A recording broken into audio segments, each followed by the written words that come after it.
the deal is on around my Steve, and there was nothing. We know the Super Bowl in Jacksonville, Florida.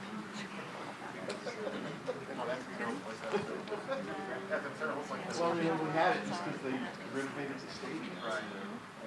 Jacksonville, Rockridge. Yes. So you'll kind of keep an eye on Karen, and Karen will kind of call on folks. And then she'll kind of also call who's in between. And then that way you can look back when they raise their hand because it was your side of the room. The worst professional sports franchise in the world. I don't know what's held by our in Cincinnati.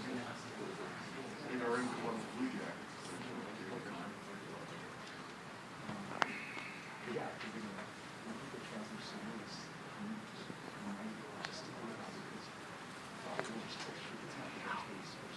Don't touch that.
All right, good morning and welcome to the head coach's press conference for the 108th Rose Bowl game presented by Capital One Venture X.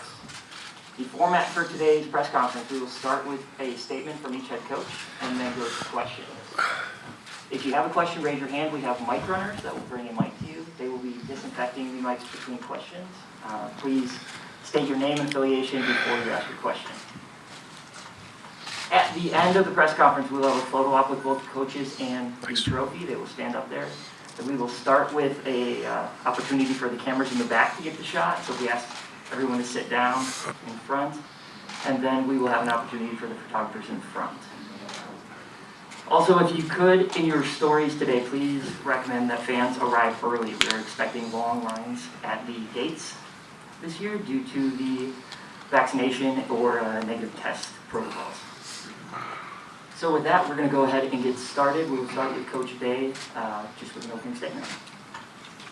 Thank you. Had a wonderful week so far here in Los Angeles. The Tournament of Roses has been excellent hosts, and we've been really appreciate them bringing the Ohio weather here to Southern California here too. So we've been felt right at home with some of the weather the last couple of days, but we saw the sun out today, so we're excited to get back out in the field and have a great day of preparation. It's been a great opportunity for our guys over the last month to really practice, for the young guys to build some momentum as we head into this game, and then obviously into the off season of next year. And then for our older guys, really want to finish this season the right way. So so far it's been a really excellent week of preparation. Our guys have been practicing hard and looking forward to the game.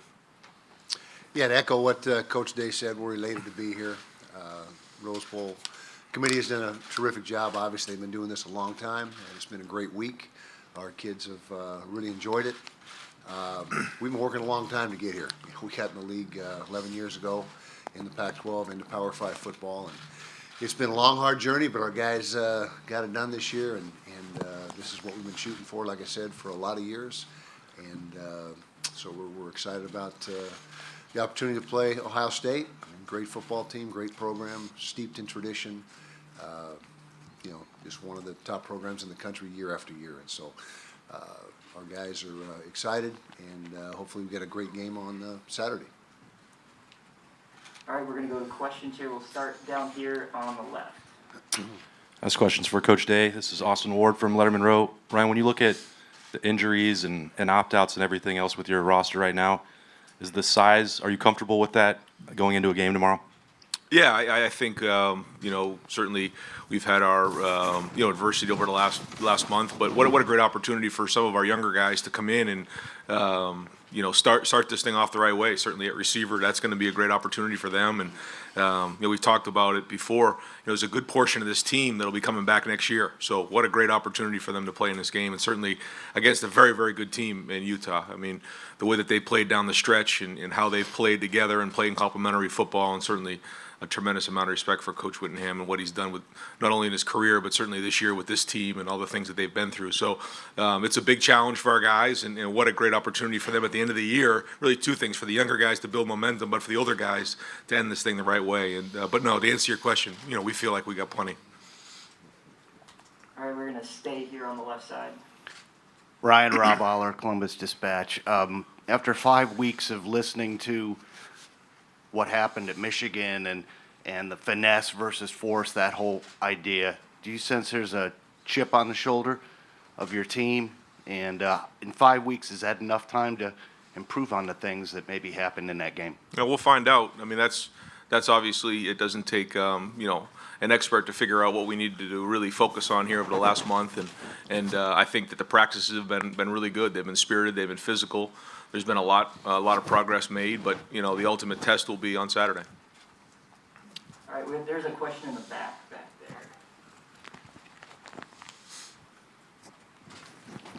there. Paul Keels from WBNS Radio. Kyle, if you would, talk a little bit about Ohio State's team and what they do that concerns you the most. Everything. I mean, their offense is terrific. Outstanding players across the board. One of the most explosive offenses in the country. The quarterback is tremendous, leading the nation in QB rating, which the statistical analytic by ESPN, which in my opinion is the most accurate barometer of how your guy is playing. Solid on defense. Just like I said, no weakness. I mean, they got players at every level, and they play hard, and they're well coached. All right, we're gonna go back to the left side in the front here. Ryan, Joey Kaufman, Columbus Dispatch. Chris, you said on Monday it opted out of the game, but continued to practice this week. Is there any chance at the last minute he would have a change of heart about this game? I don't think so, but certainly we would be excited if he did. I just have so much respect for what Chris did coming back this year. He certainly had an opportunity to be, possibly, end of the first day, early second day pick coming out of last year. He decided to come back and really did a great job in leading, and then didn't want to leave the team. Wanted to stick with it through the bowl and practice and be around our players and our guys, and that meant a lot to him, certainly being from Southern California. So I don't expect that to happen, but you never know. All right, we will go to the middle section, third row. Kyle, when you consider Covey and what he's done during his career, is there a moment or a game, is there anything that stands out to you more than everything else? Not really, just his consistent leadership that he's brought to the football team. His attitude, his personality is just infectious amongst his teammates. One of the best leaders that's ever come through the University of Utah. Tremendous player, obviously, on the field as well. I mean, he's done so much for us as a slot receiver, as a punt returner, kickoff returner. And so he's just meant so much to our program for the last 12 years, or however long he's been here. And we're excited that he has got one more chance to play with him again this weekend.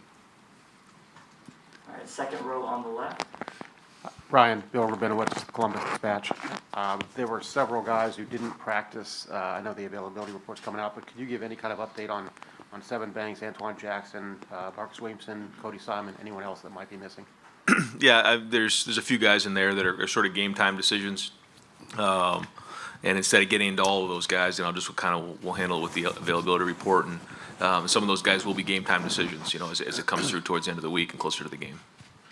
All right, front row on the far right. Tim May, Letterman Row. Ryan, just the receivers, the young receivers in particular, who's kind of jumped out at you this month, and the fact that they know they're going to play and play a big role, how has that changed maybe even their practice habits, et cetera? Well, I think they've all been practicing well and hard all year. When you look at Julian and Marvin, Emeka, certainly Jackson's had a tremendous year.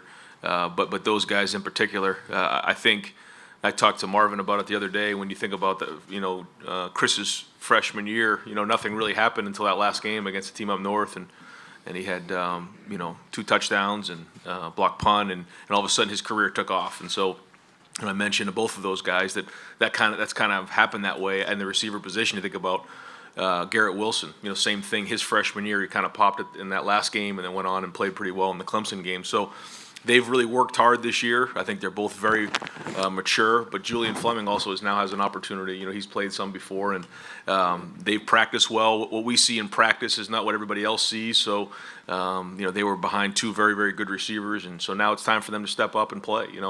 They came here for a reason, and what a great opportunity and a great opponent to do it against. All right, we'll go all the way to the back, far left corner. Brendan Gulick, Buckeyes Now on Sports Illustrated. A question for both coaches, and Coach Whittingham, why don't we start with you? I've talked to a number of players on both teams this week who have made comments that maybe they didn't watch the Rose Bowl growing up, and that it wasn't part of their New Year's Day, repertoire.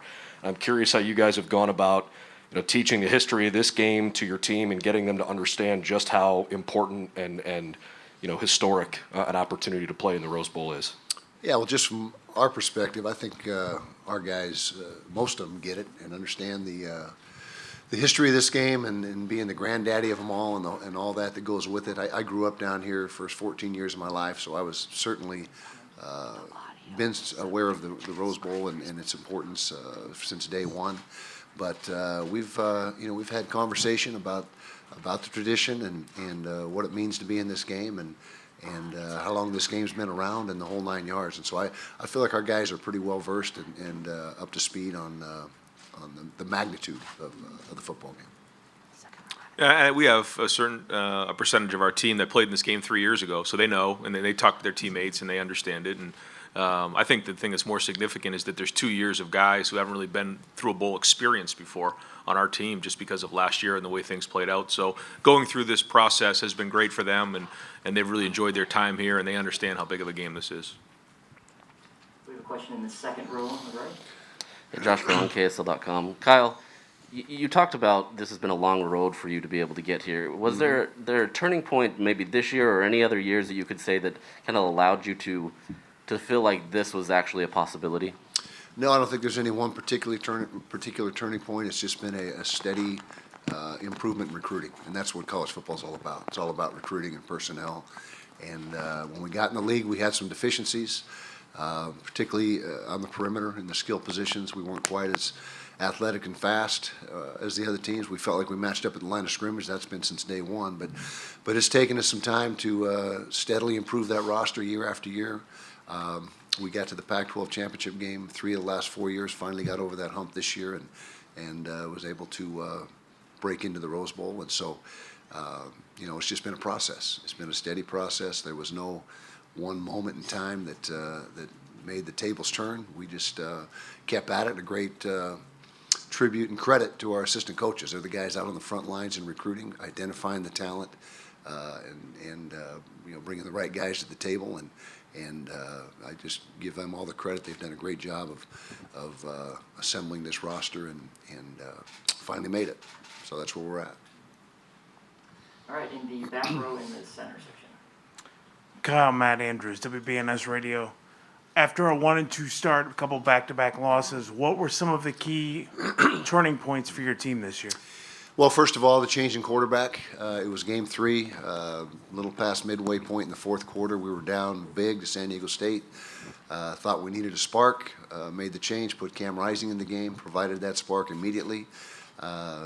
Brought us all the way back to triple overtime. We ended up obviously losing the game, but it was very apparent that he was what we needed. He proceeded to start the rest of the season and just got better and better as the weeks went on. You combine that with the offensive line struggled early in the year offensive line-wise. Once we got that position settled in, or that group of 5 settled in and playing well together, that certainly helped our cause. And then the emergence of Tavion Thomas, our running back, that was huge. We had some fumble issues early in the season, but he got the ball security situation fixed, and then once he started getting some momentum, that made us a lot more physical in the run game. And then defensively overall, we have a lot of freshmen that start. I think we have 8 or 9 on the field at a time. during some portions of the game, and just to watch those guys grow up and get better and better week after week, that was probably the other thing that allowed us to finish the way we did. All right, we're going to stay in the middle section, just one row forward here. Eric Lampkins, the second Culver City Observer. This is for both coaches. Coach Day, starting with you. Excuse me. How has your conference prepared you for the team that you're going to be facing tomorrow?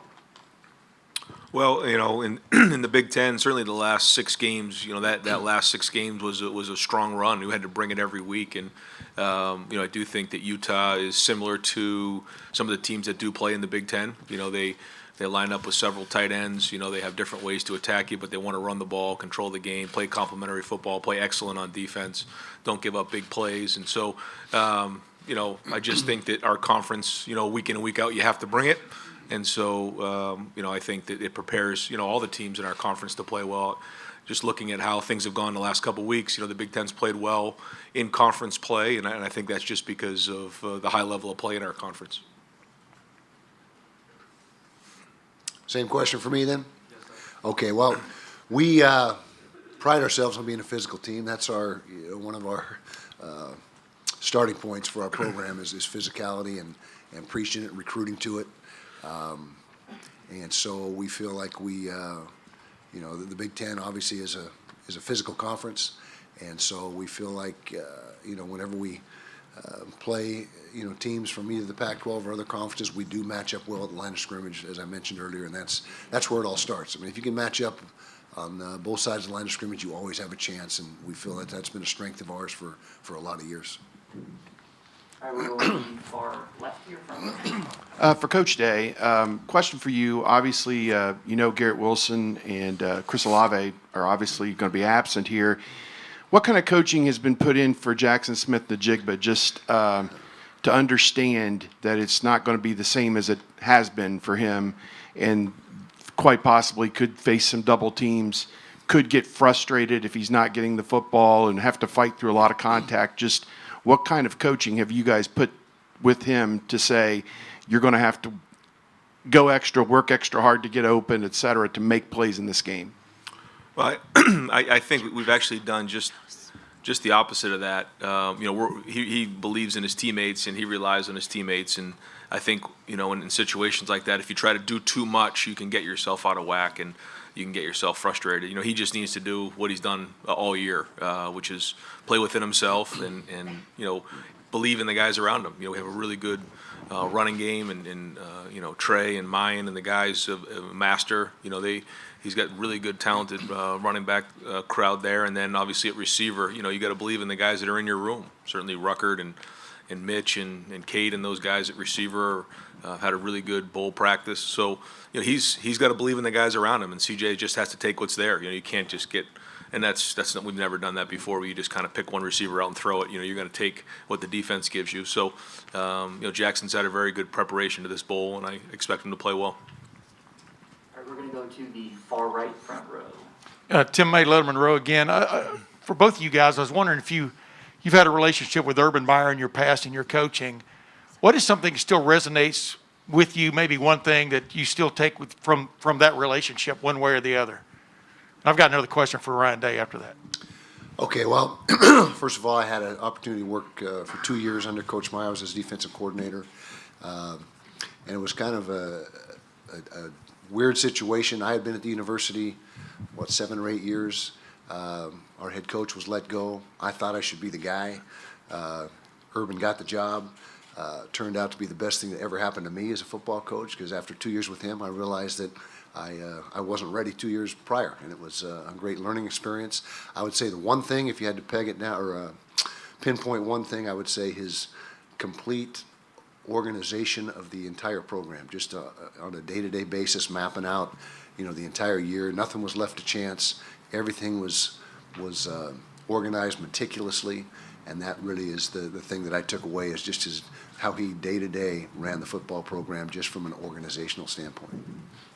Yeah, I would echo what Kyle said, and I thought very unique that Coach and I both, were handed the whistle after the game and took over for Coach, and And I would agree with him, just the overall organization of the whole program, certainly in recruiting and the way he drives the coaches and drives recruiting on a daily basis and has a great feel for the team and what the team needs at that moment and motivation, I think were the things that I took the most from him. Real quick follow-up for both of you. Are you both of you surprised the way things went this year for him? I mean, what do you think didn't resonate that resonated with you guys? Well, he is one heck of a football coach. I got all the respect in the world for him. Owe him a lot. You know what? Any success we've had since he's been gone is a lot of it attributed to him, and so I can't speak for what went on there. You know, it just seemed to snowball and kind of get away from him. But he is a terrific football coach, and you know, that's pretty much what I have to say about that. Yeah, and I'll echo again what Kyle said there. And Ryan, obviously, middle of the defensive line, Haskell's skipping the game. Antoine Jackson, I don't know if he's going to be available or not. Doesn't appear to be. But just how have you challenged those other guys in the middle, like Jerron Cage, Tyleek Williams, et cetera, about the challenges coming? Well, like any game, but you know, very important for a lot of reasons in this game, certainly how physical Utah plays. The challenge has been set forth to win up front and to be physical in this game. That's nothing new. That's not groundbreaking, but it certainly has been an emphasis and always is an emphasis. But yeah, we are down a couple guys, but we have plenty of guys in there. And so for the coaches, the leaders, and the players, the challenge has been set forth, and now it's time to go put it on the field on Saturday. All right, we'll move to the left side here, second last row. Ryan, Nathan Baird, Cleveland.com. Obviously, in the midst of bowl preparation, you also hired another member for your staff. In the process of any of this, did you talk to Jim Knowles about this matchup, have him look at anything, just a phone call, a text, anything like that? And additionally, how did you sort of use this last stretch, I guess, as like a staff evaluation period or staff development period? And what did you want to see maybe from your coaches as far as preparing for this game? Well, yeah, decided that with Jim, this is just going to be something that we start after the bowl game, and kind of inappropriate, I think, to even have any type of input coming from the outside. You just don't know the situation. You don't know the scheme up to that point. There's just a lot of things when you step into a situation that is very difficult. So we just decided that we'll start fresh on the second, and still trying to figure out what that mix of guys is going to be moving forward, and that's going to be important for our team. But our job is to put our guys in environment to be the most successful, and that's my job, is to do that and surround them with that. So that's what we'll do here. All right, we'll stay on the left side here in the row. Jacob Benj with the Lantern. Ryan, we've talked with a lot of your players this week, and they mentioned how they want to end the season on the right note. They want to get that bad taste out of their mouth, per se. How important would it be to you and Ohio State to play well in the Rose Bowl and end the season on the right note, like they mentioned? Right, very, very important. And we said there was three things we want to do when we got here. One is to win the Rose Bowl, and that's the first thing. That was our first goal. Second thing is to represent Ohio State in a first-class manner, and the third thing is to enjoy this week. And we've done that. I think the guys have enjoyed it. It's the first time in a couple years we've been able to enjoy a bowl week, and there's a reward for that. A lot of hard work's been put in, and so winning this game would be important for those two reasons I mentioned before. One, for the older guys, send them off the right way, like you mentioned. 11-2 with a Rose Bowl win would be a big deal. And then secondly, for the young guys, building momentum, some guys who are now going to have to step up in this game into the offseason into next year. We have a question on the right side. Kyle, they're bringing the moment of loudness to the Rose Bowl. What does that moment mean for you and your team every time it comes on? Yeah, well, it's been incredible. We've had that at our stadium all season long, then we had it in the championship game. And to be able to honor our two players that we lost in that fashion has been terrific. I get choked up every time I go through it and experience it. And it's just a great way to keep their memory alive.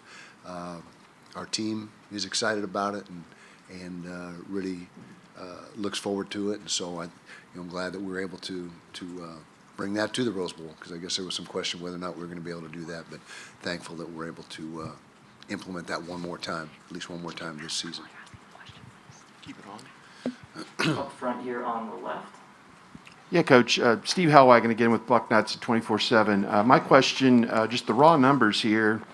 as we understand it, Ohio State sold 13,000 tickets and Utah sold well over 30,000. And, you know, whatever the balance is going to be, just it seems like you're walking into a little bit of a hornet's nest here potentially tomorrow. Just what have you guys talked about dealing with noise? I mean, it could be, instead of a typical neutral site where it's 50-50, it may be hard for you guys to get your signals. I don't know. What are you guys thinking about in terms of that? Yeah, we've said that we have to prepare for everything. You know, when you come on a bowl trip like this, you're not sure what that's going to be like, and so we said we have to prepare for everything. You know, whether it's 50-50 or in our favor, or it's like being on the road. You know, and so we'll do the best we can, and you know, we've prepared for all of those scenarios. We'll stay on the left side here, second row. Bill Rabinowitz again from the Columbus Dispatch. Ryan, could you address, and Kyle too, I guess, your COVID situation? Have you had any cases? Is that going to affect anything with this game? Very typical to what this season and really probably the last couple months has been. There's been a few isolated incidents here and there, but we feel strong going into the game that you know, we'll have a full roster ready to go. Did you say buck nuts? Was that the last one? That's awesome. All right. It's one of about 15 coaches. Okay, gotcha. Okay. They keep coming. Great. COVID, no issues, knock on wood. We seem to be in really good shape there. We have time for a few more questions if you want to raise your hand if you have any. All right, let's go to the far right side of your front row. Yeah, Ryan, C.J. Stroud, before he was a Heisman Trophy finalist and after, have you seen any change in him? What has been the biggest change that you've liked in him through the season up to now? Basically asserting himself as a leader, et cetera. But what have you seen just sort of like changing him as this year's gone along? I could probably talk on that for a while. You're talking about somebody who went into the season without throwing a college football pass, playing in a road game at Minnesota.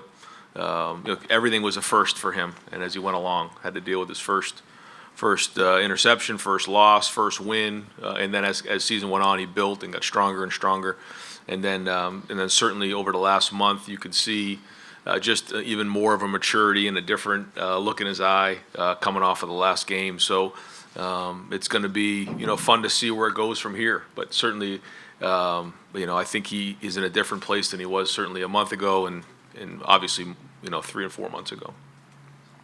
We'll go to the middle section here, third row. Dan Hope from 11 Warriors for Ryan. It looks like, you know, Cody Simon's been out for you guys. Cade Stover's been getting in some work at linebacker. Just where do you feel about that linebacker situation going into this game, and what kind of role could Cade potentially play at that position? Yeah, we've had Cade kind of going on both sides to try to help us out. As you know, Cade you know, came over from linebacker, and so we've been a little bit light there going into the bowl practice. We feel a little bit better about the depth now, but yeah, I mean, you know, Cade's prepared to play in this game. He's been excited. I think he's done a very, very good job in bowl practice, so bringing an edge and bringing a toughness over there. So I know he's excited about it. He's fired up, so we'll kind of see how it goes on Saturday. All right, we're going to go to the right side, second row. Trevor on KSL Sports. Kyle, seeing that, you know, some of your guys, Devin Lloyd, Nick Ford, some Southern California guys playing their last game in this Rose Bowl, what does that mean to you to see them go out in this way to play their last game in the Rose Bowl? Well, first of all, we're elated that they're playing. You know, Devin's a first-round pick, maybe a top 10 pick, and for him to want to finish with his teammates and see it through and complete the season, I think that's awesome. And Nick is also a draft choice potential, and so to have them both with us is big positive. It would be great to see them have success here in their last game down here in their home turf.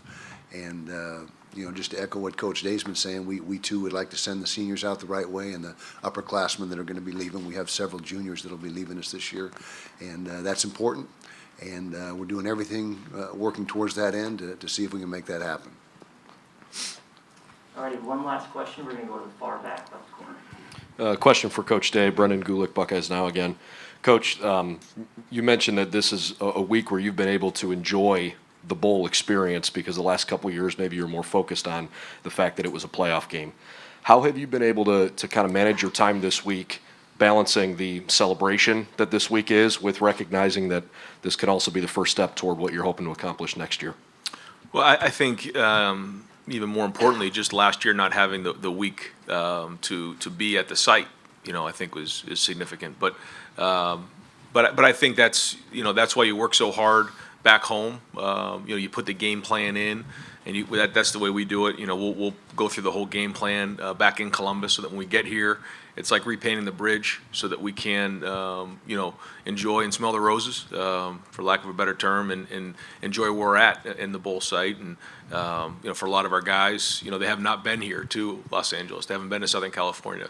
This will be a once-in-a-lifetime opportunity to play in the Rose Bowl. So those are all the things that you don't always get an opportunity to do, when you're so stressed out about the game. But I think it's important for our guys to do that, because they work so hard, and these are the type of things that they're getting rewarded with. They should be able to enjoy.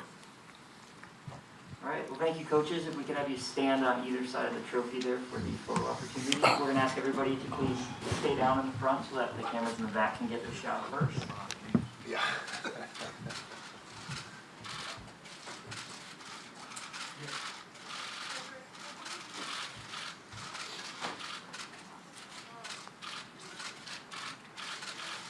All right, if everybody's good in the back, we can have the photographers. If you need to stand up in the front, you can go ahead.